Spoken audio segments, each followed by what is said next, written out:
ॲथरच्या दमदार स्कूटर्स आता कुडाळमध्ये. ॲथर 450 आणि ॲथर रिस्टा.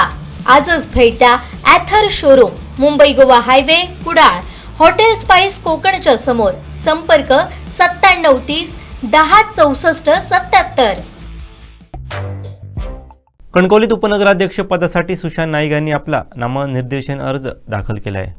आता इलेक्शन होईल म्हणजे 1 वाजेपर्यंत छाननी होईल फॉर्मची आणि 1 नंतर जो प्रोटोकॉलनुसार जो हे होईल की त्याची छाननी झाल्यानंतर हातवरती करून मतदान होईल. आणि त्या पद्धतीने जर बघितलं तर बलाबल हे नियमानुसार कायद्यानुसार हे आमच्याकडे आहे आणि त्या बलाबलानुसार आम्हाला निश्चित खात्री आहे की आमची उपनगराध्यक्ष पदाची स्थिती.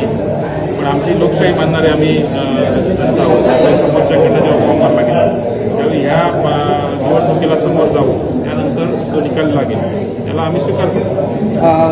बघितलं असेल तर विधानसभेचं इलेक्शन असेल लोकसभेचं इलेक्शन असेल या पद्धतीने ही राबवलेली प्रोसेस असते. त्यामुळे हे काय कोणी अन्नदानाचं ठेवलं किंवा पळवून नेले किंवा हे अशा गोष्टी नाही.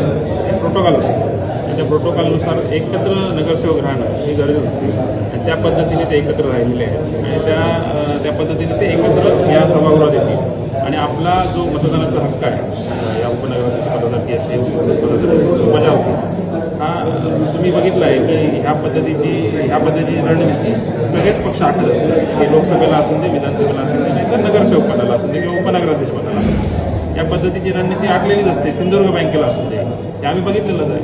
त्याच्यामुळे हे काही नवीन नाही आहे. सगळ्यांना नवीन ह्या पद्धतीने आम्ही समोर जातो आहे. नवीन चेहरा दिल्याबद्दल भारतीय जनता पार्टीची शुभेच्छा आहे आणि असेच नवीन चेहरे परत द्यावे. त्यांच्याच न देता नवीन चेहरे द्यावे त्यांनी असं तुम्हाला वाटतं. तुम्ही देखील 2 ते 3 वेळा नगरसेवक झाला. 2 ते 3 वेळा नगरसेवक झालेलो असतो तरी 2014 पासून ते 2019 निवडणूक आम्ही विरोधात बसलेले नगरसेवक.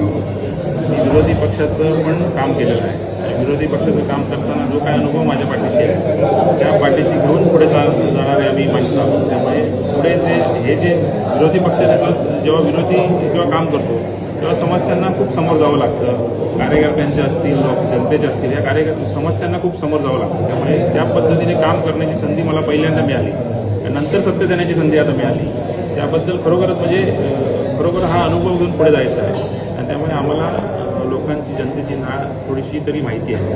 त्यामुळे त्या पद्धतीने आम्ही काम करू. जनतेचे प्रश्न सोडवण्याचा ह्याच्यापुढे प्रयत्न करू. आमची सत्ता आहे, नगराध्यक्ष आमचे संदेश पात्र बसलेले आहेतच आणि पुढच्या येत्या काळात जर आता 2 तासात जर आमचा रिझल्ट चांगला लागला तर आम्ही आणखी जोमाने काम करू. माजी नगराध्यक्ष प्रवीण नलावडे यांनी सांगितलेलं आहे की आम्ही प्रयत्न करू उपनगराध्यक्षासाठी. काय सांगा? प्रयत्न प्रत्येकाने केले पाहिजे. आम्ही पहिल्यांदाच सांगितलं की लोकशाही आमच्याकडे जिवंत आहे. भारतीय जनता पार्टी तिकडे आहे की नाही मला माहिती नाही. जर आम्ही त्यांच्या जागी असतो तर कदाचित ती लोकशाही जिवंत राहिली नसती. पण आम्ही लोकशाही जिवंत ठेवणार आहोत. विरोधी पक्षासुद्धा लोकशाही जिवंत ठेवली पाहिजे या मताचे आम्ही आहोत. एक शेवटचा प्रश्न, उपनगराध्यक्ष झाल्यानंतर पहिलं काम काय असेल? आणि बरोबर बोलतो तरी पहिलं काम काय असेल आणि आणखी 10 काय कामं असतील ते आम्ही सांगूच नक्की. पण जनतेचं सेवा करण्याचं हेच काम आम्ही घेतलं. नगरसेवक त्यांचे सहकारी आहेत. तुम्ही देखील नगरसेवक आणि मोठ्या माजी नगराध्यक्ष बंडवले आणि काय सांगा?